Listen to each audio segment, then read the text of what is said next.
اسلامی بہن پوچھ رہی ہیں کہ جیسا مرد حضرات تراویح پڑھتے ہیں اور جماعت کروائی جاتی ہے، کیا اسلامی بہنوں کی بھی جماعت ہو سکتی ہے کہ گھروں میں وہ تراویح پڑھیں اور ایک اسلامی میں امامت کروائیں؟ اسلامی بہن جو ہے وہ جماعت نہیں کرا سکتی. عورتوں کی امامت مکروہ تحریمی ہے، ناجائز و گناہ ہے کہ عورت ہی امام ہو اور پیچھے عورتیں ہی ہوں، اس کی شرعاً اجازت نہیں ہے.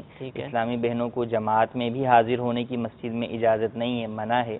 نبی کریم صلی اللہ علیہ وسلم نے ارشاد فرمایا کہ عورت کا میری مسجد یعنی مسجد نبوی میں نماز پڑھنے سے افضل یہ ہے کہ وہ اپنے گھر میں نماز ادا کرے. تو خواتین اپنے اپنے گھروں پر ہی نماز ادا کریں اور اپنی اپنی نماز بغیر جماعت کے ادا کریں.